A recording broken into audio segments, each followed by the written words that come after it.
राहुल गांधी 2029 तक आते आते एक बड़े चैलेंज के तौर पर मोदी के लिए खड़े हो सकते हैं राजनीतिक तौर पर? खड़े हो नहीं सकते, खड़े हो गए हैं। क्या राहुल गांधी प्राइम मिनिस्टर बनेंगे? प्रधानमंत्री जी की लोकप्रियता नीचे हो रही है, जितनी पहले थी उससे कम हो रही है।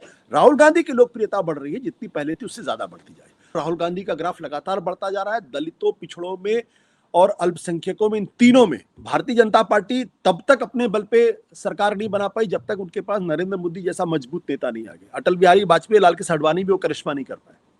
नमस्कार मित्रों, अंकर विद आशुतोष के इस खास कार्यक्रम में आपका स्वागत है। मैं हूं विजय त्रिवेदी। हिंदुस्तान की राजनीति में अभी तक बहुत सारी चीजें चल रही थी। प्रधानमंत्री नरेंद्र मोदी का ऐसा माना जाता कि एक छत्र राज था। अकेले वो नेता है देश के जो पक्ष विपक्ष में सबसे ज्यादा ताकतवर तौर पर देखे जाते हैं। बल्कि कहा जाता है भारतीय जनता पार्टी और सरकार करती रही कि वो विश्व में भी विश्व गुरु के तौर पर उनकी भूमिका दिखाई दे रही है। दूसरी तरफ है इंडिया ब्लॉक की तरफ से कह लीजिए, इंडिया गठबंधन की तरफ से कह लीजिए, कांग्रेस के नेता और लोकसभा में विपक्ष के नेता राहुल गांधी ने पहले चुनावों के पहले की थी भारत जोड़ो यात्रा, और अभी बिहार चुनाव से पहले उन्होंने वोट अधिकार यात्रा की। उससे पहले वो वोट चोरी के मसले को लेकर लगातार चुनाव आयोग पर और सरकार पर हमला करते रहे। तो क्या हिंदुस्तान की राजनीति बदल रही है? क्या हिंदुस्तान की राजनीति में दो पोल्स बन रहे हैं?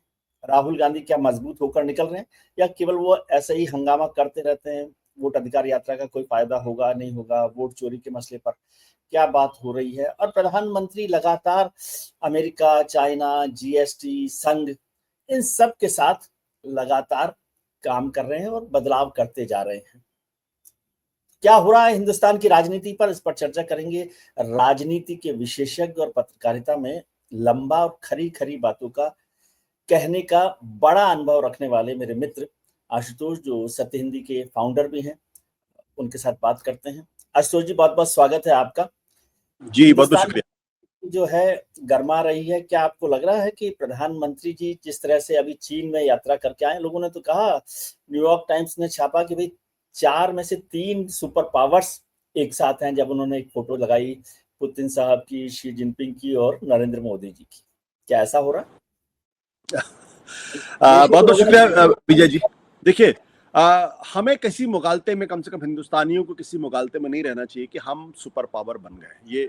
ये मुगालता अगर हम पालेंगे तो हमें नुकसान होगा, और नुकसान इसलिए भी होगा क्योंकि हिंदुस्तान 140 करोड़ लोगों का मुल्क है, और अगर हमारी जो आर्थिक जो आकार है वो जरूर 4 ट्रिलियन इकोनॉमी हो गई है, दुनिया की सबसे फास्टेस्ट ग्रोइंग इकोनॉमी भी है, साथ ही साथ दुनिया की सबसे बड़ी अर्थव्यवस्था में चौथे नंबर पर हम पहुंच गए हैं। लेकिन अभी भी पर कैपिटा इनकम के लिहाज से देखेंगे तो हम 142वें 140वें नंबर के ऊपर मौजूद है। और सुपर पावर होने का मतलब होता है कि आपकी आर्थिक शक्ति और आपकी जो सामरिक शक्ति और आपकी जो प्रतिरक्षा शक्ति है, ये तीनों का एक बड़ा सामंजस्य होता है। और अब एक नया एंगल उसमें जुड़ गया, टेक्नोलॉजिकल पावर। अभी हम इसमें पीछे हैं, लेकिन हाँ, हम एक उदीयमान ताकत है, इसमें तो कोई दो राय है नहीं। और दुनिया अब हिंदुस्तान को उस लिहाज से देखने भी लगी है, एक भविष्य के एक बड़ी ताकत के तौर पे। एक चीज जो मुझे लगता है कि भारत के संदर्भ में हुई है, जो 2014 का चुनाव और 2019 का चुनाव, कम से कम 1991 के बाद हुए चुनाव में अपवाद के तौर पर मैं उसको देखता हूँ। अपवाद के तौर पर मैं इसलिए देखता हूँ क्योंकि इन दोनों चुनाव में पहली बार यह हुआ कि जब किसी एक पॉलिटिकल पार्टी को अपने बल पर बहुमत मिला। उसके पहले बहुमत नहीं मिला था। उसके पहले अगर आप देखें तो 1984 में राजीव गांधी को 400 से ज्यादा सीटें मिली थी, और 1980 में इंदिरा गांधी को सीटें मिली थी, या 1977 में मोरारजी देसाई को उतनी सीटें मिली थी। तो ये जो स्थिति थी, ये एक्सेप्शनल सिचुएशन थी, अपवाद की स्थिति थी, जिसकी वजह से क्या हुआ, भारत की राजनीति यूनिपोलर हो गई। और जो कांग्रेस पार्टी थी, जो लंबे समय तक जो यूनिपोलर भारत की राजनीति का स्वाद चख चुकी थी, वो एक तरीके से इनसिग्निफिकेंट हो गई, क्योंकि 50 से कम उसके मेंबर ऑफ पार्लियामेंट थे। लेकिन 2024 के लोकसभा चुनाव ने एक बार फिर भारत की राजनीति का जो सामान्य संतुलन था, उसकी तरफ लौटता हुआ दिखाई पड़ा है। और भारतीय जनता पार्टी को खुद अपने बल पे बहुमत नहीं मिला, 240 पे आकर टिक गई। जो विपक्षी दल थे इंडिया गठबंधन के तौर पे, वो 234 पे आकर टिके। यानी आज लोकसभा के अंदर, राज्यसभा के अंदर विपक्ष भी काफी मजबूत स्थिति में है, जो 2014 के बाद और 2019 के बाद अनुपस्थित सा दिखाई पड़ता था। लीडर ऑफ अपोजिशन के तौर पर आपने 2019 से 2024 के बीच में अधीर रंजन चौधरी को देखा था, जो ना हिंदी बोल पाते थे ना अंग्रेजी बोल पाते थे, हालांकि बंगला भाषी थे, अच्छी बंगला बोलते थे, लेकिन उनकी मौजूदगी लीडर ऑफ अपोजिशन के तौर पर बिल्कुल नहीं थी। लेकिन 2024 के लोकसभा चुनाव के बाद अगर आप देखें तो राहुल गांधी ने फिनोमिनल ग्रोथ किया है अपनी मौजूदगी को लेके, अपनी राजनीति को लेके और एजेंडे को सेट करने के तौर पर। तो अब प्रधानमंत्री नरेंद्र मोदी के लिए जो सबसे बड़ी चुनौती है, जो अंतर्राष्ट्रीय चुनौतियों के अलावा, वो है अंदरूनी, देश की अंदरूनी राजनीति में एक नए पोल का उभरना, एक नए ध्रुव का उभरना। यानी हिंदुस्तान की राजनीति अब यूनिपोलर से होकर वह बाईपोलर पोलर हो गई है, जिसमें दो बहुत ही महत्वपूर्ण नायक कह लें या जो भी जिन शब्दों का इस्तेमाल करना चाहें, वो एक दूसरे के सामने एक दूसरे को कड़ी चुनौती दे रहे हैं, एक दूसरे को पर लगातार वार प्रतिवार कर रहे हैं और एक दूसरे की छवि को कहीं ना कहीं नुकसान पहुंचाने की कोशिश कर रहे हैं और बहुत जबरदस्त हमला एक दूसरे के ऊपर हो रहा है। उस संदर्भ में देखता हूं तो भारत की राजनीति के लिए यह शुभ संकेत है, क्योंकि लोकतंत्र के अंदर अगर यूनिपोलैरिटी हो जाती है, विपक्ष कमजोर रहता है, तो लोकतंत्र जो है वो सही गति से दौड़ नहीं सकता, क्योंकि एक पहिया बहुत बड़ा हो जाता है और दूसरा पहिया छोटा हो जाता है, तो उसका संतुलन बिगड़ जाता है। अब कम से कम दोनों पहिए लगभग बराबर है और अब उसको जो लोकतंत्र की जो गति है वो पहले से बेहतर देखने को मिलेगी। मुझे इस बारे में पूरी तरीके से यकीन है। देखिए सर, कुछ लोग कहते हैं कि ठीक है, कांग्रेस को भी सीटें बढ़ गई, 99 हो गई, 100 हो गई, विपक्ष की भी सीटें बढ़ गई, लेकिन राहुल गांधी जी को कोई राजनीतिक कामयाबी नहीं मिली। हरियाणा चुनाव कांग्रेस हारी जो जीत सकती थी, दिल्ली का चुनाव में उनका बहुत खराब प्रदर्शन रहा है और जो उनका बड़ा इशू था वोट चोरी का, वो कोई बहुत कामयाब नहीं रहा है। अभी वैसे उसका नतीजा तो बिहार के चुनावों के बाद दिखाई देगा। प्रधानमंत्री जी के मुकाबले में वो बहुत नहीं दिखाई देते और ये बार बार कहना कि 234 पर वो हो गए और उसको बीजेपी के 240 से मुकाबला करना, क्योंकि बीजेपी भी यदि 234 पर आप करेंगे तो फिर एनडीए की बात करें वो 300 पर है, तो एक डिफरेंस तो है। ये जरूर है कि मजबूत हुआ है, लेकिन उससे बड़ा सवाल है कि क्या आपको लगता है कि राहुल गांधी जी के पीछे जो विपक्ष की एकजुटता होनी चाहिए वो दिखाई देती है? अभी इंडिया ब्लॉक तो बिल्कुल बिखरा हुआ है, उसका भी एक नुकसान हो सकता है। चाहे नरेंद्र मोदी हो चाहे राहुल गांधी हो, राजनीति के अंदर और दूसरे क्षेत्रों में भी आपको सबसे कड़ी, सबसे बड़ी चुनौती आपको अपने घर से मिलती है। ऐसा नहीं है कि नरेंद्र मोदी जी अचानक उभरे और फिर वो राजनीति में छा गए। उन्होंने 3 बार गुजरात का चुनाव जीता और उसके बाद जब वो 2013 में जब उनको प्रधानमंत्री के उम्मीदवार के तौर पर जब उनको पेश करने की कोशिश की गई तो खुद उनको अपने घर से चुनौती मिली। तो लाल कृष्ण आडवाणी जैसे इतने बड़े नेता ने एक तरीके से उनकी लीडरशिप को या उनकी जो दावेदारी थी उसको खारिज कर दिया था और उनको लेके क्या क्या बातें कही गई थी।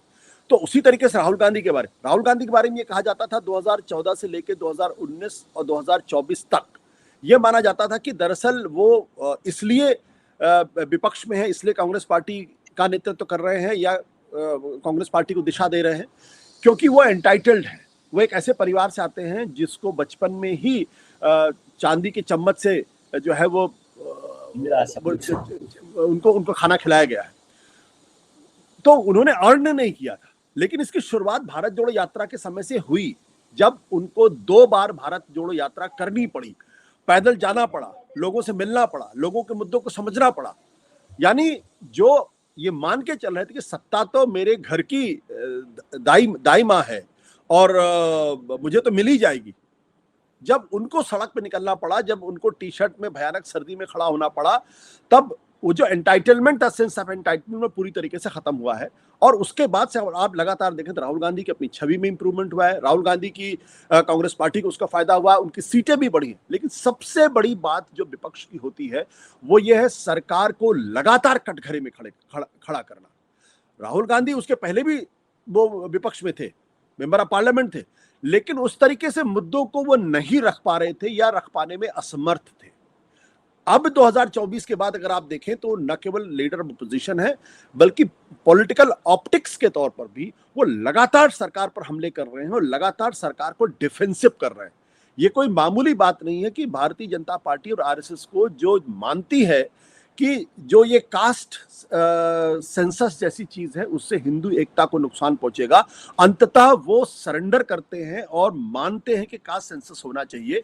और वो इसलिए हुआ क्योंकि किसी विपक्ष के नेता ने उसकी उतनी मजबूती से नहीं, बल्कि राहुल गांधी ने उसको लगातार चर्चा में रखा, विमर्श में रखा, और कहीं ना कहीं पिछड़ों और दलितों को अपने साथ जोड़ने की लगातार कोशिश की। और बीजेपी के अंदर और संघ परिवार के अंदर एक डर पैदा हो गया कि अगर पिछड़े दलित अगर एक बार फिर से उनसे दूर हुए तो फिर भारतीय जनता पार्टी पुनर्मुस्को भाव में जा सकती है।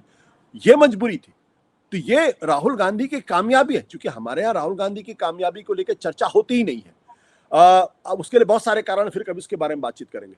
ये बहुत बड़ी बात है। उसके बाद जब ऑपरेशन सिंदूर हुआ और सीज फायर हुआ, तो जिस तरीके से नरेंद्र सरेंडर का नारा उन्होंने दिया और वो तमाम मुद्दे उठाए जिसको बाद में सरकार तो लगातार इनकार करती रही, लेकिन जो आर्मी के तमाम बड़े बड़े नेता थे या बड़े बड़े जो उनके लीडर्स थे, उन्होंने एक तरीके से राहुल गांधी की बातों को सच साबित किया और अंत में कहीं ना कहीं सरकार भी उसको मानती हुई दिखाई पड़ी है। अब जो स्थिति है कि जो वोट चोरी का जो सवाल था, आपने बिल्कुल सही कहा कि हरियाणा के अंदर, महाराष्ट्र के अंदर भारतीय जनता पार्टी को जबरदस्त कामयाबी मिली, जहां विपक्ष को कामयाबी मिलनी चाहिए थी।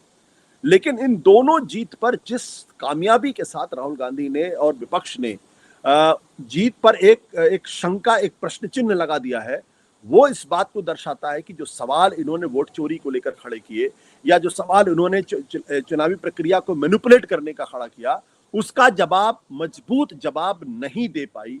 ये अपने आप में बहुत बड़ी फेलियर है इस सरकार की। और इसका सबसे बड़ा जो असफलता है वो सरकार की कम, चुनाव आयोग की ज्यादा है। चुनाव आयोग ने अगर उसको फिनिश के साथ हैंडल किया होता, चुनाव आयोग ने अगर उसको चतुराई के साथ हैंडल किया होता, ये दिक्कत पैदा नहीं होती। इसलिए मेरा मानना यह कि जब विपक्ष या जब कोई नेता वो अपने स्तर पर एजेंडा सेट करने लगे और दूसरे लोग उस पर रिएक्ट करने लगे, तो ये उस नेता की और उस दल की सबसे बड़ी जीत होगी। आपको अच्छी तरीके से याद होगा कि अन्ना के आंदोलन के बाद से लगभग 2 साल तक अगर आपने देखा होगा तो किस तरीके से आम आदमी पार्टी लगातार एजेंडा सेट करती रही है। और 2014 के चुनाव के बाद से नरेंद्र मोदी लगातार एजेंडा सेट करते रहे थे और विपक्ष लगातार जवाब देता रहा था। नहीं, लेकिन जैसे वोट चोरी का मसला ही लें, वोट चोरी पर अभी जो सरकार, चुनाव आयोग का जो सारी एक्सरसाइज हुई SIR को लेकर, अब उसमें चुनाव आयोग ने कहा कि पिछले जो 2 महीने जो भी काम, जितने समय वो काम हुआ है, उसमें विपक्षी पार्टियों ने या किसी भी राजनीतिक दल ने कोई बड़ी शिकायत नहीं की अभी तक। अब तो खत्म हो गया, अब तो उसका जो पूरा दोबारा से जो भी होना है उसका वो काम चल रहा है। लेकिन जितना समय मिला था उसमें किसी बड़े राजनीतिक दल ने, और खासतौर से बड़े राजनीतिक दल को तो हम कांग्रेस और RJD को मानना चाहिए, उन्होंने कोई बड़ी शिकायत नहीं की कि भाई वोट काटे गए हैं, वोट जोड़े गए हैं, या कोई बड़ी शिकायत नहीं की। और दूसरा, क्या आपको लगता है, जैसे तेजस्वी जी भी उस यात्रा के दौरान एक बार बोल रहे थे कि भाई राहुल जी थोड़ा सा रोजगार, बेरोजगारी, महंगाई पर बोलिए, क्या आपको लगता है कि बिहार के चुनाव में ये वोट चोरी एक बड़ा मुद्दा बन सकता है? देखिए विजय जी, आप तो मुझसे ज्यादा आपका अनुभव है। ये जो टेक्निकलिटी देखिए, ये राजनीति के अंदर जितना मेरा अनुभव, मैं इस बात को जानता हूं कि राजनीति सच्चाई पर नहीं चलती, राजनीति परसेप्शन पर चलती है। और जब राजनीति को आप लीगैलिटी, टेक्निकलिटी से चीजें से हैंडल करने की कोशिश करते हैं तो फिर आप मुंह के बल गिरते हैं। पॉलिटिक्स बहुत ही स्थूल, भोथरी चीज है, बहुत ही भोथरी चीज है। वो लोगों के दिल तक आपकी बात पहुंच रही या नहीं पहुंच रही, ये ज्यादा इंपॉर्टेंट बात है। और मुझे लगता है कि राहुल गांधी ने विपक्ष के नेता के तौर पर इस बात को लोगों के दिल तक पहुंचाने की कोशिश की है कि भाई आपका वोट चोरी किया जा रहा, आपका वोट चोरी हो रहा। और हिंदुस्तान के अंदर जहां जो है वो इतनी बड़ी पैमाने पर गरीबी है, इतनी बड़ी पैमाने पर अशिक्षा है, ये छोटी सी बात लोगों को समझ में आती है। और सिर्फ प्रेस रिलीज जारी कर देने से कि नहीं, इतने विपक्ष ने तो एक भी नहीं भरा या असफल रहे, उसका ज्यादा फर्क नहीं पड़ता है। मैं ये नहीं कह रहा हूं कि वोट चोरी की वजह से कोई बिहार की राजनीति में बड़ा बदलाव आ जाएगा। मैं ये भी नहीं कह रहा हूं कि वोट चोरी की वजह से वहां कोई तेजस्वी यादव और राहुल गांधी और कांग्रेस पार्टी और महागठबंधन के पक्ष में कोई तूफान और वेव क्रिएट हो जाएगी। मैं ये भी नहीं कह रहा हूं कि इस यात्रा के बाद से राहुल गांधी उस मकाम पे पहुंच गए जहां नरेंद्र मोदी उनके सामने छोटे दिखाई पड़ते। ये सारी बातें बिल्कुल बेबुनियाद है। सवाल क्या है? सवाल यह है कि जिस नरेंद्र मोदी की छवि एक बहुत ही ईमानदार नेता की थी और एक ऐसे नेता की थी जिनके कल्ट पर सवाल नहीं खड़ा होता था, पहली बार मुझे ऐसा लगता है कि उनकी पर्सनालिटी में वो चीजों पर अब लोगों के मन में सवाल पैदा हो गया है कि उनका मसीहा कहीं चुनाव इस वजह से तो नहीं जीत रहा है बेईमानी करके या चोरी करके। ये जब लोगों के मन में एक छोटा सा भी संदेह का कीड़ा जब पड़ जाता है तो वो न केवल व्यक्ति की पर्सनालिटी को नुकसान पहुंचाता है बल्कि रिश्तों को भी नुकसान पहुंचाता है। तो नरेंद्र मोदी और आम जनता के बीच में जो एक रिश्ता था उसमें अब एक संदेह का कीड़ा डाल दिया और ये राहुल गांधी की सबसे बड़ी कामयाबी है। आप अच्छी तरीके से जानते हैं कि ईवीएम को लेकर लोगों के मन में शक था और ये शक 2009 के बाद से लगातार बढ़ता जा रहा, सुप्रीम कोर्ट के फैसले के बावजूद भी। आप किसी से बात कर लिए, हाँ यार कुछ तो गड़बड़ लगता। आदमी के पास सबूत है, सबूत नहीं, इससे फर्क नहीं पड़ता। इसलिए मैंने कहा ना कि परसेप्शन बहुत मैटर करता है। तो ये जो उनकी कामयाबी है, तो जब नरेंद्र मोदी जैसे जो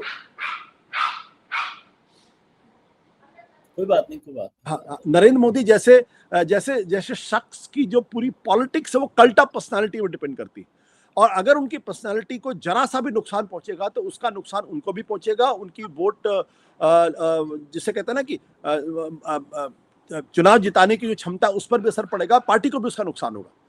इसलिए और वो लगातार हो रहा। आप देखिए सीज फायर का जब उन्होंने ऐलान किया तो मैंने जाके जब उनके दक्षिण पंथियों के या संघियों के टाइमलाइन पे जाके देखा, वहां जबरदस्त तरीके से निराशा उसको दिखाई पड़। अरे मेरा नेता मतलब ये कैसे कर सकता है, अचानक कैसे कर सकता है। तो जो मैं कहना चाहता हूं कि उसको टेंजिबल गेन्स के तौर पर अभी मत देखिए, आप बिल्कुल मत देखिए। और लेकिन उनकी छवि को लगातार नुकसान हो रहा है और उस छवि को वो फिलहाल अभी तमाम कोशिश के बावजूद भी उसको जो गिरावट आ रही है उसको रोक नहीं पा रहे हैं। सीज फायर का बड़ा मुद्दा था जी। मैं ये समझना चाहता हूँ, आपकी बात ठीक हो सकती है लेकिन बिना बैरोमीटर के कैसे होगा। कोई बैरोमीटर, कोई थर्मामीटर तो हमें मानना पड़ेगा ना। मान लीजिए आपने कहा कि अब हम ये हो गया मुद्दा वोट चोरी का, आपकी बात को ठीक मानते हैं। क्या आपको लग रहा है कि बिहार के चुनाव में ये बड़ा मुद्दा हो जाएगा? अगर बड़ा मुद्दा होना है तो फिर तेजस्वी और राहुल गांधी की सरकार क्यों नहीं बननी चाहिए? अगर ये मुद्दा नहीं है, क्या सभी लोग देश भर में इसको बड़ा इशू मान रहे हैं? क्या राहुल गांधी एक मजबूत नेता के तौर पर उभर कर आए? किसी बैरोमीटर, परसेप्शन भी तो बैरोमीटर में मतलब रिजल्ट में बदलता है ना। जैसे इसको मैं दूसरे तरीके से देखूं, जो संविधान बदलने और आरक्षण खत्म करने का मुद्दा था 2024 के चुनाव में, वो दिखाई दिया ना कि भारतीय जनता पार्टी को 303 से 240 पर लेकर आ गए और कांग्रेस 52 से 99 पर आ गई और अपोजिशन पूरा 234 पर आ गया। तो बिना ये कहे कि अच्छा नहीं कोई फायदा नहीं होगा, बिहार के चुनाव से मत जोड़िए, हरियाणा के चुनाव से मत जोड़िए, दिल्ली के चुनाव, तो फिर ये क्या परसेप्शन? ये तो हम ही बना रहे हैं परसेप्शन। देखिए, जब नदी में बाढ़ आती है और पानी जब धीरे धीरे उतरता है तो शुरुआत में उसका अंदाजा नहीं लगता और एक दिन अचानक आप देखते हैं नदी तो बिल्कुल सामान्य सी हो गई या सूख सी गई, अचानक एक दिन आपको पता चलता है। अगर मैं आपको दिसंबर 2023 में पीछे ले जाके दिखाऊं तो उस वक्त क्या था? उस वक्त भारतीय जनता पार्टी का परचम आसमान पे लहरा रहा था। 3 विधानसभा चुनाव जीत चुके थे जहां वो हारने के कगार पे थे। कांग्रेस पार्टी जहां 3 जीतना चाहती थी वो हार के जीत पे सिर्फ एक राज्य जीत पाई, तेलंगाना का। मध्य प्रदेश जैसा राज्य, छत्तीसगढ़ जैसा राज्य भी वो हार गए जहां उनकी जीत पूरी तरीके से पक्की नजर आ रही थी। राजस्थान भी वो हार गए जहां लगता था कि वो अच्छी लड़ाई, अच्छी फाइट में है। और उसके बाद अगर आप देखें तो जो राम मंदिर का जो पूरा आंदोलन था, उसका जो शिखर था कि आप मंदिर का इनॉग्रेशन कर रहे हैं, लगा कि भारतीय जनता पार्टी तो 400 सीट लेकर आएगी। क्या हुआ? 1 महीने के अंदर, 1.5 महीने के अंदर की भारतीय जनता पार्टी 240 पे सिमट गई। प्रधानमंत्री नरेंद्र मोदी को अपनी लोकसभा कॉन्स्टिट्यूएंसी में मैं तो बार-बार ये कहता हूं कि हारते बचे। मैं ये कहने मुझे किसी तरीके को हम लोग उससे चर्चा करते, आपने मैंने दोनों मैं आ रहा हूं उस पे। तो ये एक ह्यूमिलिएटिंग सी विक्ट्री थी। तो क्यों? अगर प्रधानमंत्री नरेंद्र मोदी का जादू वैसे ही चलता जैसे पहले चल रहा था तो 2024 में स्थिति बिल्कुल नहीं होती। कहीं ना कहीं लोगों के मन में शक है और इसको राज्यों के अंदर जो भारतीय जनता पार्टी का प्रदर्शन है उसको राष्ट्रीय स्तर पर जो प्रदर्शन है उससे जोड़ के नहीं देखना चाहिए। अगर करेंगे तो फिर वही गलती करेंगे जो दिसंबर 2023 में भारतीय जनता पार्टी मान के चली थी। अब तो लोकसभा के चुनाव में 400 सीटें मिलेंगी और अंत में 240 पे आकर टिक गई। मैं जो कहना चाहता हूं वो ये है कि कुछ चीजें होती हैं जो आपको टेंजिबली दिखाई अभी नहीं पड़ रही हैं, लेकिन आप उसको महसूस करते हैं कि जिन प्रधानमंत्री नरेंद्र मोदी के बारे में अगर आप मुंह खोलते थे तो 10 लोग आपके ऊपर लपकते थे और वो आपको मतलब एक तरीके से बेइज्जत करने का अंदाज करते थे या आपको तुर्की बतुर्की जवाब देते थे। आज वो स्थिति नहीं है। आज प्रधानमंत्री जी की आप खुले में आलोचना कर सकते हैं और लोग आपकी बातों को सुनते हो, कहीं ना कहीं उनके मन में एक डाउट है कि जो जिस नेता को मैं जानता हूं क्या वो डिलीवर कर पाए नहीं डिलीवर कर पाए। ये तो ये कहते थे कि हम तो पीओके लेके रहेंगे और हम तो जो चाइना के कब्जे में जो जमीन वो भी ले लेंगे। अंत में जब आपको लेने का वक्त आया तो आपने एक डीजीएमओ के फोन करने के बाद आपने सीजफायर कर दिया। आप उन आतंकवादियों को भी नहीं लेके आ पाए जिनको आपको लाना चाहिए था। तो मैं ये कह रहा हूं कि सच्चाई क्या है ये एक अलग तर्क है, लेकिन अगर लोगों के मन में शक पैदा हो जाए, और आज मैं बहुत ही विश्वास के साथ और पूरी जिम्मेदारी के साथ कह रहा हूं, प्रधानमंत्री नरेंद्र मोदी की लीडरशिप को लेकर एक गहरा सवाल खड़ा है लोगों के मन में, और इसके लिए अगर कोई एक आदमी जिम्मेदार है तो राहुल गांधी जिम्मेदार है। और राहुल गांधी ने न केवल कांग्रेस पार्टी के अंदर बल्कि आज इंडिया गठबंधन में भी अपने आप को एक बड़े नेता के तौर पर स्टैब्लिश कर लिया है, और वहां उनकी लीडरशिप को किसी तरीके की कोई चुनौती नहीं है। जिस तरीके से संसद के अंदर वो चुनौतियां दे रहे हैं, जिस तरीके से संसद के बाहर वो चुनौतियां दे रहे हैं, वो उनके कॉन्फिडेंस का मुजाहरा है ही है। विपक्ष के अंदर जो नई ताकत मिली उसका भी एक परिणाम है, और सरकार उसको काउंटर नहीं कर पा रही है, ये भी उनकी एक असफलता दिखाई पड़े।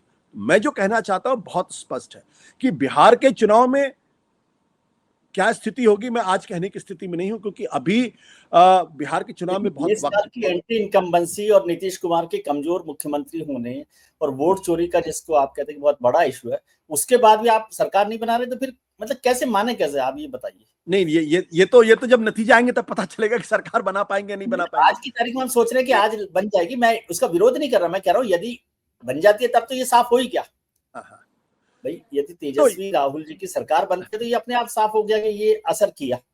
अगर नहीं करता तो हम और आप क्या कहेंगे इसके लिए? तो हमारे ख्याल से पानी को अभी बॉयल होने दीजिए, 100 डिग्री पर तब पहुंचेगा और उसके बाद वाष्प बनेगा, तो तब पता चलेगा जब वो वाष्प बन के निकलना शुरू हो जाएगा, है ना। तो जब रिजल्ट नतीजा आएंगे देखिए तभी पता चले। आज की तारीख में मैं बहुत स्पष्ट इस मामले में कभी प्रेडिक्शन उस लिहाज से सीटों के नंबर प्रेडिक्शन कभी नहीं करता, क्योंकि मेरी वो एक्सपर्टीज नहीं।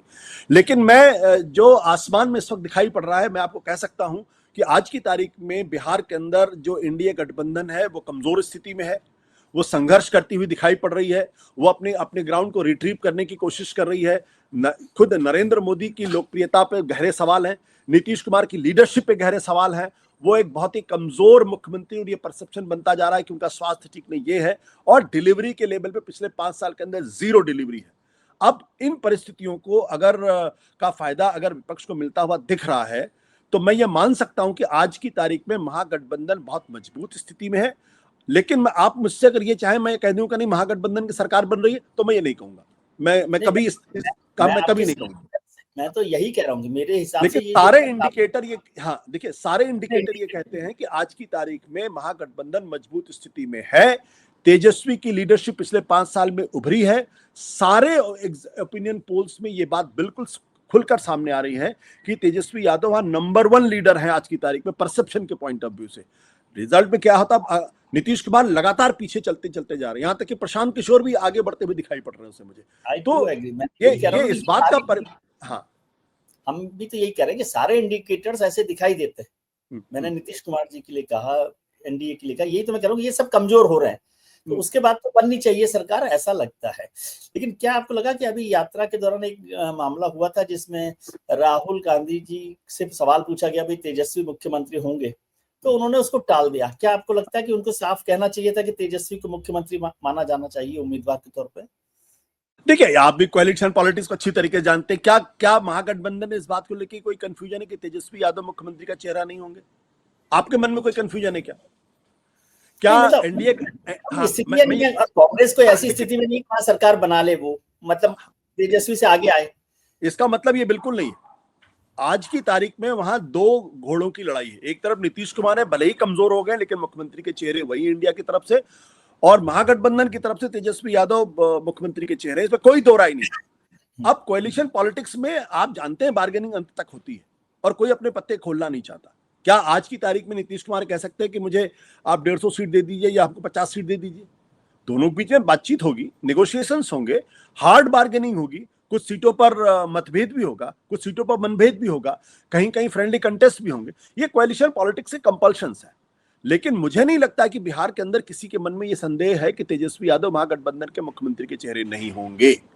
दूसरी बात, मैं ये समझना चाहता हूँ कि राहुल जी अगर ये बोलते तो ज्यादा बेहतर नहीं होता? नहीं, देखिए, कांग्रेस पार्टी बहुत कमजोर पार्टी राष्ट्रीय स्तर पर पिछले दिनों हुई है, लेकिन कांग्रेस पार्टी के अंदर भी एक सिस्टम है, और वो सिस्टम बहुत स्पष्ट है कि आपको उस सिस्टम से गुजरकर ही आप मुख्यमंत्री का ऐलान कर सकते हैं। या जैसे भारतीय जनता पार्टी में है, पार्लियामेंट्री बोर्ड बैठता है, वो तय करता है, भले ही बहुत कमजोर हो गया है, लेकिन पार्लियामेंट्री बोर्ड ही तय करेगा कि भाई अगला मुख्यमंत्री कौन होगा चुनाव। इसीलिए अगर आप देखिए तो भारतीय जनता पार्टी की तरफ से, अमित शाह की तरफ से ये कमिट बिल्कुल नहीं किया जा रहा कि चुनाव जीतने के बाद नीतीश कुमार मुख्यमंत्री होंगे। कहीं किसी, वो ये कह रहे हैं कि उनके चेहरे पर चुनाव लड़ेंगे, लेकिन क्या वो मुख्यमंत्री होंगे, ये वायदा अमित शाह नहीं कर रहे। करना चाहिए उनको, क्यों नहीं कर रहे? क्यों नहीं कर रहे? तो वो मजबूरी राहुल गांधी के साथ भी है, और वो मजबूरी अच्छी है कि तेजस्वी यादव चीजों को टेकन फॉर ग्रांटेड ना ले। जब तक पॉलिटिक्स में और जीवन में, अगर आप if you are on toes, आप एक्स्ट्रा मेहनत करते हैं, जैसे ही आपको लगता है चीजें तो हमें आसानी से मिल रही है, वैसे आप शिथिल पड़ जाते हैं। तो लेकिन इसमें कोई कंफ्यूजन मेरे दिमाग में नहीं है कि वहां पे सीटों को लेके कोई झगड़ा होगा, जीतम पैजार होगा, बिल्कुल नहीं होगा। मुख्यमंत्री के चेहरे बिल्कुल नहीं होगा। आप देखिए महाराष्ट्र विधानसभा के चुनाव, लोकसभा चुनाव में अघाड़ी में किसी तरीके का कोई प्रॉब्लम नहीं हुई, 1-2 सीटों को छोड़ दीजिए। तो अब कोएलिशन, जो अपोजिशन के अंदर भी जो कोएलिशन है ना, वो भी अब काफी मैच्योरिटी होता जा रहा है। वहां के नेताओं के अंदर भी एक दूसरे को समझ बढ़ती जा रही, उनके अंदर केमिस्ट्री बढ़ती जा रही। आप और संसद के अंदर आप लगातार देख रहे हैं कि समूचा विपक्ष एक साथ खड़ा रहता है, राहुल गांधी के साथ खड़ा रहता है। आम आदमी पार्टी के बावजूद भी, जो आम आदमी पार्टी जिसने साफ तौर पर कह दिया कि इंडिया गठबंधन में नहीं है, लेकिन हर बैठक में, हर मीटिंग में संजय सिंह वहां दिखाई पड़ते हैं। क्यों? नहीं तो यही महत्वपूर्ण बात है ना, जो आपने कहा कि इंडिया ब्लॉक के या इंडिया गठबंधन के सबसे मजबूत नेता या विपक्ष के मजबूत नेता के तौर पर राहुल गांधी है, इसमें मुझे तो कोई शक नहीं लगता है। लेकिन इंडिया गठबंधन ही कहाँ है? आपके मित्र सबसे पहले छोड़कर गए अरविंद केजरीवाल साहब, जिसका आपने जिक्र किया, आम आदमी पार्टी इंडिया ब्लॉक से। बिहार, वेस्ट बंगाल के इलेक्शंस होंगे तो ममता जी कांग्रेस के साथ नहीं खड़ी दिखेंगी। केरल में लेफ्ट पार्टी उनके साथ नहीं होंगी। तो अलग अलग जगहों पर इंडिया गठबंधन एकजुट नहीं दिखाई देता। उसके तो जो बचा हुआ है उसमें वो सबसे मजबूत नेता है। क्या आपको नहीं लगता कि पहले राहुल गांधी की ताकत के लिए विपक्ष को एकजुट होना ज्यादा जरूरी है? पार्लियामेंट में भी कई बार होता है कि वो अलग अलग इश्यूज पर अलग अलग तरीके से बिहेव करते हैं, और लगता है कांग्रेस कई बार अपने आप को लीड करना चाहती है, उससे भी छोटे जो दल है उनको थोड़ी परेशानी होती है।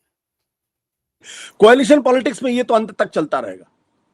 मतलब मुझे लगता है कि जो सबसे सक्सेसफुल कोएलिशन पॉलिटिक्स का नतीजा था वो था 1989 में, जबकि 3 ध्रुव जो कभी एक दूसरे के साथ नहीं जुड़ सकते तो वो जुड़े। एक तरफ लाल कृष्ण आडवाणी, दूसरी तरफ ज्योति बासु, तीसरी तरफ विश्वनाथ प्रताप सिंह और समाजवादी। आपको कभी तीनों एक साथ दिखाई पड़ सकते थे? कभी आपने सोचा था कि ज्योति बासु, लाल कृष्ण आडवाणी बैठकर लंच, डिनर, ब्रेकफास्ट करेंगे? नहीं कर सकते, बट थे। लेकिन कितने डिफरेंसेस थे? मुझे तो अच्छी तरीके से याद पड़ता है कि आगरा की एक रैली में विश्वनाथ प्रताप सिंह ने साफ तौर पर कह दिया था कि भाई हमारे मंच पर भारतीय जनता पार्टी के झंडे नहीं लगेंगे। कई जगह फ्रेंडली कंटेस्ट हुआ, बट तीनों ने एक स्ट्रेटेजिक अलायंस करके जीता। अब उसके बाद कितने समय तक रह गए? अब ये जो मौजूदा स्थिति है, इस मौजूदा स्थिति में अगर आप देखेंगे तो संसद के अंदर तो मुझे किसी तरीके का कोई वो कंफ्यूजन नहीं दिखाई पड़ता है, और वो बिल्कुल दिखाई नहीं पड़ता मुझे संसद के अंदर। वहां तो एकजुटता के साथ लड़ाई हो रही। आपने देखा 300 से ज्यादा मेंबर ऑफ पार्लियामेंट तो चुनाव आयोग जाके उन्होंने वो किया, मार्च किया। वो क्यों किया?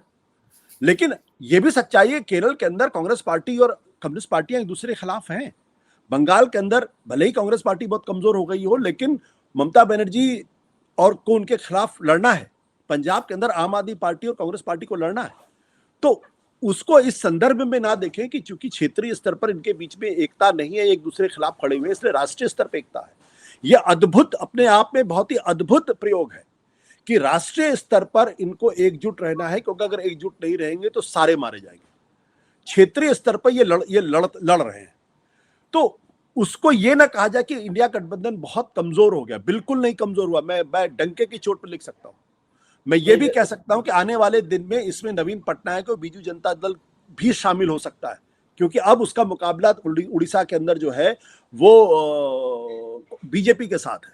अगर बीजू जनता दल अगर बीजेपी के साथ जाता हुआ दिखाई पड़ेगा तो फिर बीजू जनता दल जो बचा है वो भी खत्म हो जाएगा। नवीन पटनायक की स्थिति वैसे ही कमजोर है क्योंकि वो काफी उम्र दराज हो गए, तो नए साथी जोड़ सकते हैं। लेकिन अगर उड़ीसा का चुनाव होगा तो वहां बीजेपी और बीजेडी के साथ साथ कांग्रेस पार्टी भी तो चुनाव लड़ेगी। तो राष्ट्रीय स्तर की एकता है, इसमें कहीं कोई कंफ्यूजन नहीं है, सिवाय आम आदमी पार्टी के जो रह रहे कि उसको थोड़ा सा कीड़ा काटता रहता है। लेकिन क्षेत्रीय स्तर पे, राज्यों के स्तर पे आपस में लड़ेंगे। लेकिन राष्ट्रीय स्तर पर तो अभी ये राष्ट्रीय स्तर पर तो अभी टेस्ट हो जाएगा सर उपराष्ट्रपति के चुनाव में। साथ रहेंगे, आप देखिए, आप देखेंगे साथ रहेंगे, बिल्कुल साथ रहेंगे। आम आदमी पार्टी के पास, देखिए आम आदमी पार्टी के पास भी कोई विकल्प नहीं है। आम आदमी पार्टी क्या बीजेपी के कैंडिडेट को वोट दे सकती है? क्या ममता बनर्जी दे सकते हैं? नवीन पटनायक जाएंगे कांग्रेस के साथ? नवीन पटनायक की पार्टी भी टूट सकती है, क्योंकि देखिए वहां भी ये परसेप्शन बन गया। अगर उड़ीसा के अंदर ये परसेप्शन हो गया कि बीजू जनता दल और बीजेपी एक साथ मिले हुए हैं, तब तो अपोजिशन का पूरा स्पेस कांग्रेस ले जाएगी। क्या वो नवीन पटनायक अफोर्ड कर सकते? क्या नहीं अफोर्ड कर सकते? तो वो, और जो मेरी जानकारी उसके हिसाब से बीजू जनता दल में जो मेंबर ऑफ जो उनके पार्लियामेंट्री पार्टी है उसमें जबरदस्त मतभेद है इस बात को लेके कि हम क्यों एनडीए गठबंधन के कैंडिडेट को साथ जाए। हमें अब बिल्कुल अलग रास्ता अख्तियार करना पड़ेगा। और मैं ये भी कह रहा हूं कि अगर नवीन पटनायक ने या पांडियन ने अगर जोर देने की कोशिश की तो पार्टी भी टूट सकती है। लेकिन मुझे बताया गया कि एनडीए के पास अभी 31 वोट एक्स्ट्रा है, 31 वोट्स, जो मेजोरिटी चाहिए उसके से ज्यादा है 31 वोट। लेकिन उन्हें उम्मीद है कि वो कम से कम वो कह रहे हैं, मैं उनको कम से कम को भी ज्यादा से ज्यादा मानता हूं, मैक्सिमम, तो वो 100 वोट की लीड समझते हैं कि उपराष्ट्रपति के चुनाव में होगी। और वो तभी हो सकती है कि जब इंडिया ब्लॉक के या जो अभी न्यूट्रल साइड में खड़े हुए हैं वो लोग एनडीए के साथ खड़े दिखाई दें। उसमें बीजेपी तो सबसे पहले आती है। देखिए मुझे लगता नहीं वैसा होगा, 100 वोट्स का फासला होगा, मुझे नहीं लगता है। अब हो जाए तो बात अलग है, लेकिन अगर हो भी जाए तो भी ये अंदाजा लगाना कि इंडिया गठबंधन टूट गया, ये मुझे पसंद नहीं है, ये मुझे अच्छा नहीं लगता। मतलब ये ठीक बात नहीं होगी। आप देखिए कि जब वो महाराष्ट्र की एक नेता थी जो राष्ट्रपति बनी, पाटिल, तो शिवसेना ने वोट दिया था ना उनको, एनडीए के अलग हट के। या जब प्रणब मुखर्जी बने तो कुछ लोगों ने उनको वोट दिया था। क्या उसके आधार पर एनडीए गठबंधन टूट गया? नहीं, ये तो अलग तरीके का चुनाव। और इसके आधार पे ये कहना कि इंडिया टूट गया, इंडिया गठबंधन टूट गया, ये मुझे उचित नहीं लगता है। और ना ही ये सही आकलन भी होगा, ये सही आकलन नहीं होगा। बीजेपी, देखिए ये हो सकता है कि आंध्र प्रदेश के अंदर जगनमोहन रेड्डी का भी नाम है। हाँ, उनकी मजबूरियां हैं और वो अभी अपना स्पेस तलाश रहे हैं। नायडू के खिलाफ खड़े हैं तो उनको जाना चाहिए विपक्ष के साथ, कायदे से जाना चाहिए। लेकिन उनके खिलाफ बहुत सारे पुलिस केसेस भी हो, जेल भी जा सकते हैं। तो उपराष्ट्रपति के चुनाव में वोट देते हैं, इसका कोई बहुत ज्यादा महत्व तो नहीं है, लेकिन हाँ सिग्निफिकेंस है अगर वो उसी पैटर्न पे चलते हुए दिखाई पड़ते हैं। अगर जगनमोहन रेड्डी लगातार नायडू के रास्ते पे चलते हुए दिखाई पड़ते हैं या इंडिया गठबंधन को, एनडीए को सपोर्ट करते हुए दिखाई पड़ेंगे, तो फिर उनकी पॉलिटिक्स कहाँ होगी वहां पर आंध्र प्रदेश के अंदर? आप खुद ही बेहतर जानते हैं। आपको अगर वहां अपना स्पेस बना के रखना है तो आपको लगातार चंद्रबाबू नायडू से अपने आप को दूरी बना के रखनी होगी, लगातार उनके ऊपर हमले करने होंगे और ये कोशिश करनी होगी कि बीजेपी के साथ उनका गठबंधन हो जाए और नायडू बीजेपी के बीच का गठबंधन टूट जाए। वो तो संभव दिखाई पड़ता है। लेकिन अगर चंद्रबाबू नायडू और जगनमोहन रेड्डी अगर एक साथ चलेंगे तब तो जगनमोहन रेड्डी की पार्टी खत्म हो जाएगी या फिर चंद्रबाबू नायडू की पार्टी खत्म हो जाएगी, वो बचेगी नहीं। तो फिर कोई तीसरी पार्टी खड़ी हो जाएगी जो वहां पे स्पेस, जैसा कि आपने देखा तेलंगाना के अंदर हुआ। जिस कांग्रेस पार्टी को लोगों ने चुका हुआ मान लिया, सडनली वो पार्टी खड़ी हो गई और वो अचानक वहां सरकार बन गई। और बीजेपी जिसको माना जा रहा था कि वो मजबूती से आएगी, परसेप्शन ये गया कि आप केसीआर के साथ मिले हुए हैं। वो बीजेपी के केसीआर के साथ के कंफ्यूजन की वजह से एक बड़ा फायदा हुआ कांग्रेस। बिल्कुल। तो अब पंजाब के अंदर अगर आम आदमी पार्टी और कांग्रेस अगर एक साथ हो जाएंगे तब तो वहां अकाली दल या बीजेपी खड़ी हो जाएगी वहां पे। तो वो स्पेस नहीं छोड़ना। इसलिए जब तक पंजाब के चुनाव नहीं हो पाएंगे तब तक कि आम आदमी पार्टी की भी मजबूरी है और कांग्रेस की भी मजबूरी कि एक दूसरे के ऊपर तीखे हमले करें। अब सर एक सवाल करते हैं प्रधानमंत्री जी को लेकर। आपने कहा कि लगातार कमजोर हो गए, जो एनडीए में लोग हैं, खासतौर से जो बीजेपी के लोग हैं, वो तो कह रहे हैं उल्टा और मजबूत हुए। देखिए ट्रंप साहब ने धमकी दी, पहले आप कह रहे थे कि ट्रंप साहब ने सीज फायर करवाया, भारत ने मान लिया।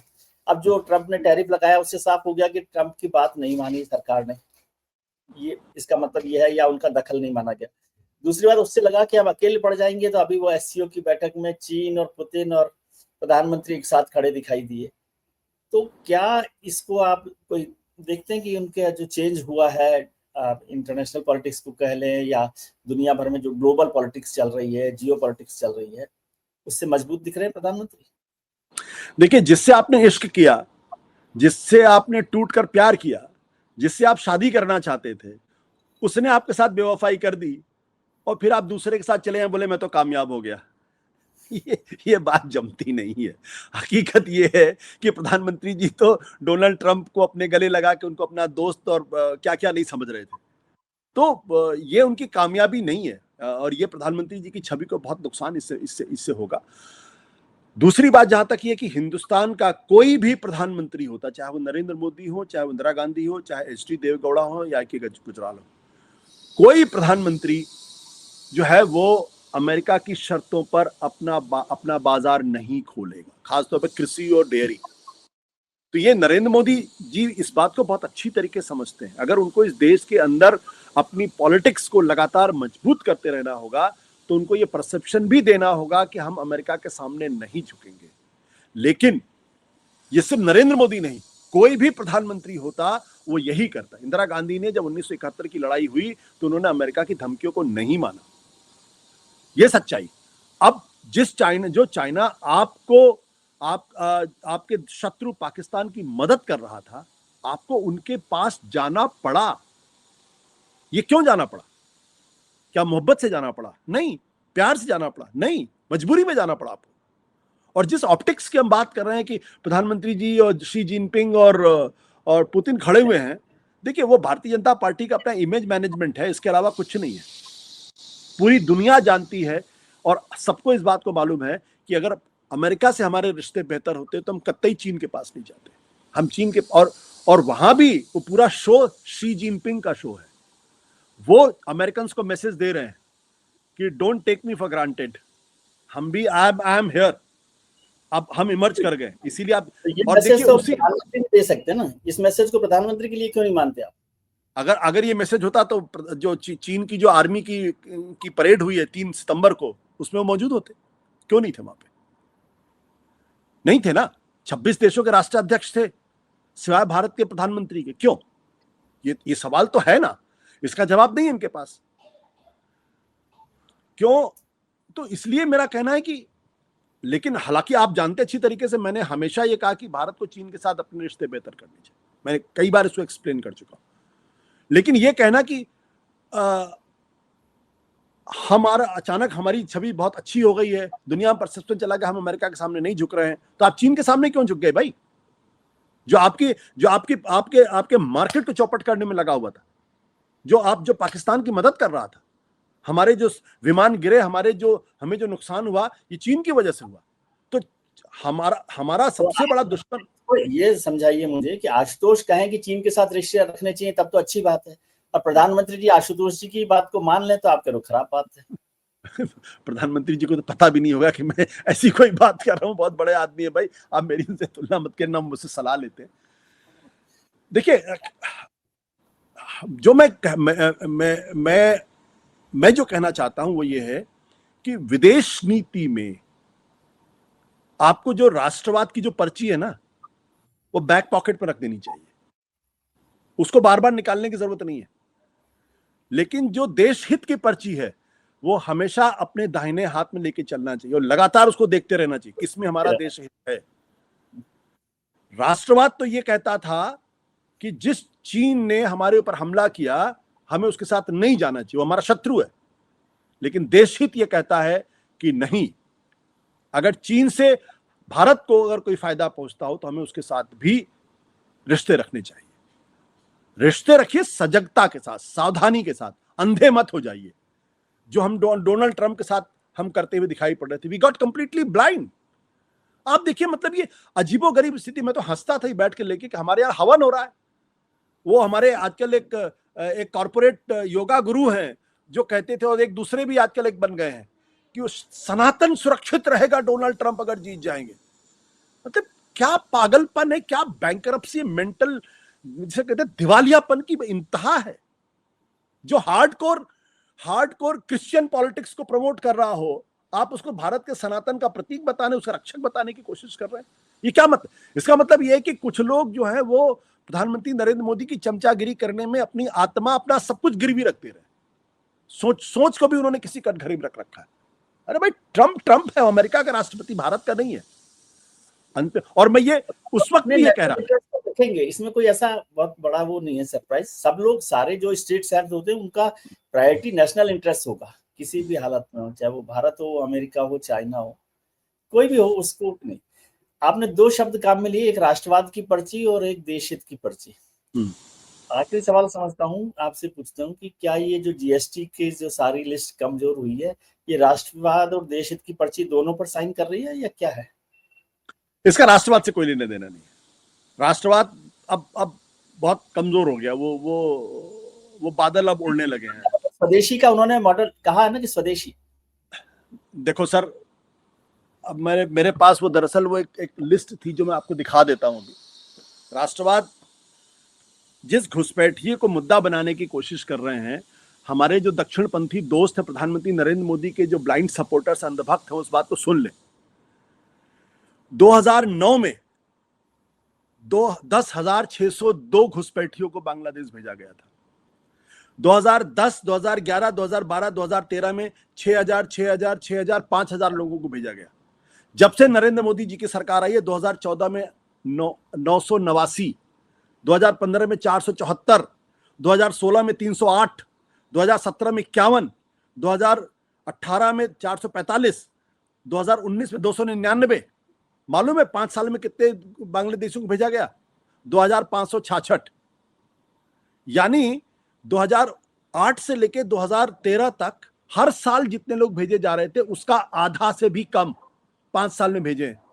और राष्ट्रवाद की बात करते हैं, बांग्लादेशियों की बात करते हैं, घुसपैठियों का सवाल खड़ा करते हैं।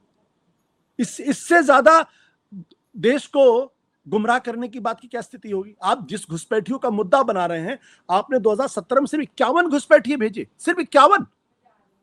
और जिस कांग्रेस पार्टी के ऊपर ये विपक्ष पे आरोप लगाते हैं, घुसपैठियों को अपने प्रश्रय देते हैं उनका वोट लेने के लिए, उन्होंने 2008 में 12,625 भेजे, 2019 में 10,602 भेजे। आप सोचिए, लेकिन ये परसेप्शन है। तो मैं ये कह रहा हूं कि जीएसटी का जो पूरा मामला है, वो मजबूरी इसलिए है क्योंकि आपकी इकोनॉमी में डिमांड क्रिएट नहीं हो रही, कंजम्पशन नहीं बढ़ रहा। वो क्यों हो रहा? वो इसलिए हो रहा है क्योंकि लोगों की आय नहीं बढ़ रही। और अगर आप देखेंगे तो एक ट्रेंड दिखाई पड़ रहा है, लोग बैंकों से ज्यादा क्रेडिट ले रहे हैं क्योंकि आय बढ़ नहीं रही, महंगाई बढ़ती जा रही, खर्चे बढ़ रहे हैं। खर्चों को संभालने के लिए आपको बैंक से लोन लेना पड़ रहा। तो ये जो आपने स्लैब क्रिएट किया कि 12-18% से घटा के आपने 5 और 0% किया, वो इसलिए किया ताकि चीजें सस्ती हों। जब चीजें सस्ती होंगी तो लोगों के अंदर थोड़ी सी डिमांड बढ़ेगी उसको लेके। तो ये डिमांड क्रिएट करने के लिए ये किया गया है। अच्छा कदम है, ये बहुत पहले होना चाहिए था। अच्छा कदम है, मैं इसको सपोर्ट करता हूं। उसी तरीके से जैसे मणिपुर जा रहे हैं, अच्छा कदम है, प्रधानमंत्री को 2 साल पहले जाना चाहिए था, अब जा रहे हैं, चलिए ठीक है, देर आए दुरुस्त आए। लेकिन ये कह देना कि ये मास्टर स्ट्रोक है, मतलब या गेम चेंजर है, सॉरी, मैं इसको नहीं मानता। मेरा मानना है ये जी, मास्टर स्ट्रोक शब्द मैं इस्तेमाल नहीं करता, ये दूसरे लोगों के लिए सुरक्षित है, रिजर्व। उनके पास हर चीज के लिए मास्टर स्ट्रोक होता है।